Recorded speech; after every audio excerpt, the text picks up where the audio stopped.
ვართ ზურაბ ძამუნაშვილის სახელობის ქალაქ თბილისის 220 საჯარო სკოლის მე-6 კლასის მოსწავლეები ალექსანდრე გზირიშვილი და ლიზი ყაველაშვილი. გვინდა გაგაცნოთ ჩვენი საოცრად საინტერესო ინტეგრირებული პროექტი, სახელად რიცხვების პალიტრა, რომელსაც სიყვარულით უწოდეთ მეორე სახელიც, რიცხვებში გამოხატული სითბო. ყველაფერი ერთი უბრალო კითხვით დაიწყო. დედის დღე ახლოვდებოდა და ერთ-ერთ გაკვეთილზე სრულიად მოლოდნელად მასწავლებელმა გკითხა, რამდენჯერ უღიმით დედას დღის განმავლობაში. ამ ერთის შეხედვით მარტივმა კითხვამ ძალიან დაგვაფიქრა. აღმოჩნდა, რომ ზოგჯერ დღე ისე გადიოდა, დედისთვის ერთი ღიმილის ჩუქებასაც ვერ ვასწრებდით. მაშინ მასწავლებელმა საინტერესო დავალება მოგცვა. დაგვეთვალა თუ რამდენი ღიმილი შეგვეძლო გვეჩუქებინა დედისთვის, თუ ყოველდღიურად მას 5 ღიმილით გავახარებდით. დავიწყეთ გამოთვლა. ერთი დღე 5 ღიმილი, ერთი კვირა 35 ღიმილი, ერთი წელი 1825 ღიმილი. როცა დავითვალეთ შედეგები, მასწავლებელმა მეორე კითხვა დაგვისვა. რა მოხდება თუ ყოველი ღიმილი ორჯერ გაიზრდება? უკვე დავიწყეთ სხვაგვარად ფიქრი. რას ნიშნავს ღიმილი?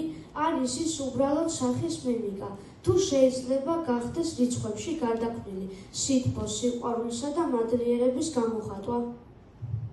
რამდენი ღიმილი შეიძლება გაუგზავნოთ დედას? აღნიშნული აქტივობით მოსწავლეებმა გავაცნობიეროთ, რომ ისეთ პატარა ჟესტს, როგორიცაა ღიმილი, დიდი ემოციური მნიშვნელობა აქვს და რომ ის შეუზღუდავი რაოდენობით შეგვიძლია გაუზიაროთ საყვარელ ადამიანებს. სწორედ ასე დაიბადა ჩვენი პროექტი, რიცხვების პალიტრა. გადავწყვიტეთ სითბოს, სიყვარულისა და მადლიერების გამოხატველი ემოციები მათემატიკაში გადაგვეყვანა და მივხვდით, რომ რიცხვებსაც შეუძლიათ გრძნობების გამოხატვა. სწორედ ამიტომ გავაგრძელეთ მუშაობა მსგავს თემებზე, რადგან მარტს დედის თვედ მიიჩნევენ, ხოლო 14 მარტი პირიცხვის დღეა. გადავწყვიტეთ განგვეხორციელებინა პროექტი, რომელიც მათემატიკასა და დედის სიყვარულს ერთმანეთს დააკავშირებდა.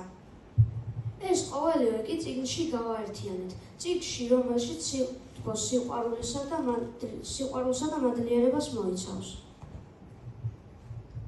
ჩვენი რიცხვების პალიტრა დედის დღისადმი მიძღვნილი ნამუშევრებით შევისო და გავაერთიანეთ რამდენიმე საინტერესო თემა. მათემატიკური წერილი დედას. მოსწავლეებმა მათემატიკური ენით გამოვხატეთ ემოციები და შექმნით მართლაც საინტერესო და ჩვენი დედებისთვის უნიკალური წერილები. წიგნში მრავალი სხვადასხვა აქტივობა გაერთიანდა, რომელზეც მასწავლებელმა უკვე ისაუბრა. აღნიშნულმა პროექტმა მოიცვა 3 საგანი: მათემატიკა, ხელოვნება და კომპიუტერული ტექნოლოგიები. მოსწავლეებმა შექმნით როგორც ხელნაკეთი, ასევე ელექტრონული წიგნი. ხელნაკეთი წიგნი საჩუქრად გადავეცით სკოლის ბიბლიოთეკას. აქვე გეტყვით, რომ ხელნაკეთ წიგნს დაკრული აქვს QR კოდი, რომლის დასკანერების შემთხვევაშიც ავტომატურად გადახვალთ ელექტრონულ წიგნზე. ხმოვანი წიგნის მოსმენა ასევე შეგიძლიათ YouTube გვერდზეც, თუ კი საძებოველში მიუთითებთ რიცხვების პალიტრას. იპოვეთ ჩვენ მიერ დიდი სიყვარულით შექმნილ ელექტრონულ წიგნს. აღნიშნული პროექტით გვინდოდა დაგვენახა, რომ მათემატიკაც შეიძლება გახდეს გრძნობების გამოხატვის საშუალება. შეგიძლია შენი ემოციები ჩადო რიცხვებში, შეგიძლია ბგერების გარეშე თქვა მადლობა. პროექტმა დაგვარწმუნა, რომ როცა გრძნობები და ცოდნა ერთიანდება, სწავლა ნამდვილ შეგრძნებად იქცევა. რადგან დროში შეზღუდულები ვართ, მხოლოდ 1 წუთს წაგათმევთ და თუ უნებას მომცემთ, სურს მოგასმენოთ ჩემი მათემატიკური წერილი, რომელიც დედას მიუძღვენ და მოგასმენოთ მისი გახმოვანებული ვერსია, რომელიც თავად ჩავწერე. მათემატიკური წერილი დედას. ჩემო ძვირფასო დედო, შენ ჩემი ცხოვრების საწყისი წერტილი ხარ, საყრდენი, რომელზეც ყველა ჩემი ოცნებაა აგებული. შენი სიყვარული უსასრულოა, ხოლო შენი მზრუნველობა პირდაპირ პროპორციულია ჩემს ბედნიერებასთან. შენს გულში მეტი მნიშვნელობის მქონე წვადი ვარ, რომელიც მუდამ დაცულია შენი სიტყვით.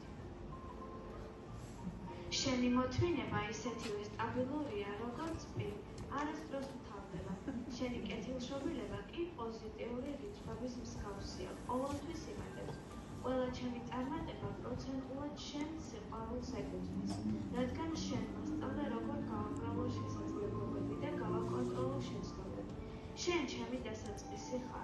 დედა და უსაზღვრო რაოდენობით მადლიერი ვარ შენი არსებობისთვის. სიყვარულით შენ შვილი. რიზე ამოიღე.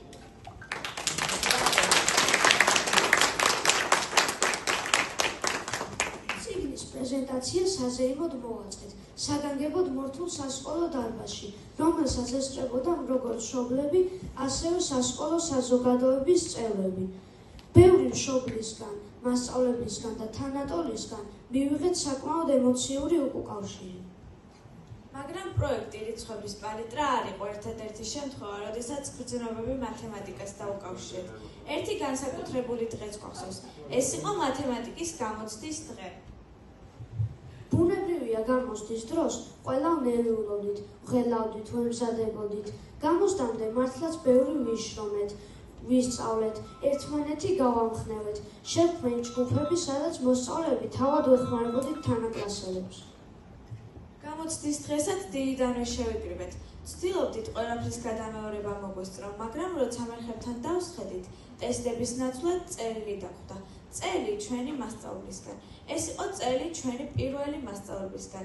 სიყვარულზე, საერთო გზაზე, გაზრდაზე და წლებზე, რომელშიც ერთმანეთს ერთზე მეტი გაკვეთილი ჩავაბარეთ. გაკვეთილი სიხარულზე, მეგობრობაზე, ერთგულობაზე და დიახ სიყვარულზე. წაკითხულმა აგვატირა, მასწავლებელიც ავატირეთ. მასწავლებელი გვახსენებდა, როგორ გავიზარდეთ ერთად, როგორი გაკვეთილები ჩავაბარეთ არა მხოლოდ მათემატიკაში, არამედ სიხარულში, მეგობრობაში და სითბოში. ეს იყო ყველაზე ემოციური გამოცდა, რომელიც ჩაგვიტარებდა.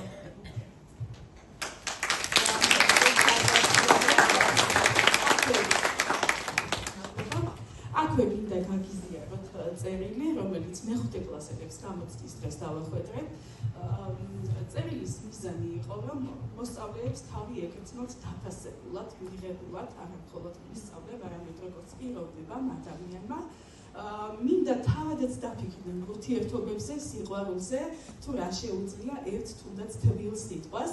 და გარდა ამისა, ეს წერილი შეიძლება სხვადასხვა ჯგუფებშიც გავაზიარებ, მათ შორის აქტივობები კლასში, რომელზეც ხალბატონიანათი ამისაუბრა და ჩემთა გასაკვირად იმდენად დადებითი და ბევრი ასობით წერილი მივიღე პირად შეწყობინებაში მართლა და მივხვდი, რომ ამ წერილმა თავისი გასაკეთებელი გააკეთა.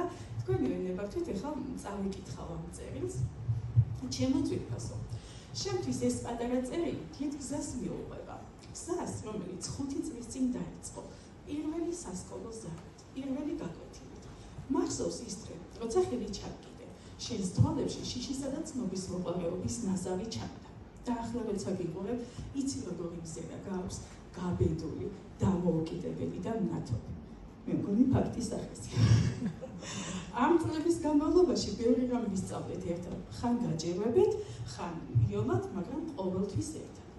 გამიხარდება თუ ჩემი გაკვეთილები დარჩება შენში საუკეთესო ადამიანობის გაკვეთილებად. ღვთის სიყვარულის, ღვთის ადამიანის სამშობლო სიყვარულის, ზნეობის, სიმართლის და სამართლიან გზებზე საღალ გაკვეთილებად. სანამ ახალ გზას დაადგები, მინდა იცოდე, შენ ჩემთვის არ ხარ უბრალოდ მოსწავლე, შენ ხარ ნაწილი იმ გზის, რომელიც ერთად განვლით. თქვენს თითოეულ მიღწევაში მე ჩემს შრომას ვხედავ და ნახავებს. შენს თითოეულ წრეში ზრუნველობას ვუცნობ. შენს თითოეულ ზრდაში ჩემი გულის სიტყვის ნაკვალევს ვაჩნი. გახსოვდეს, შენს მასწავლებელს ყოველთვის ეყვარები, ყოველთვის იამაყებს შენით და ყოველთვის დაელოდება შენს ამბებს. სიყვარულით შენი პირველი მასწავლებელი.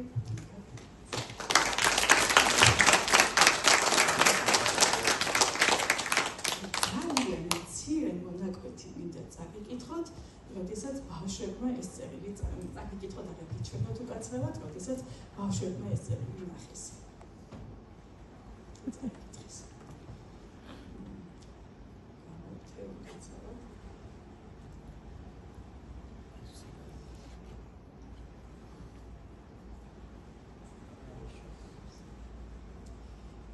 და ვაცრემლებზე შემდეგ მეც ვიტირე, რა თქმა უნდა, მაგრამ ეს იყო ის ემოციები, რომელიც აუცილებელია მე ვთვლი მოსწავლესა და მასწავლებელს შორის.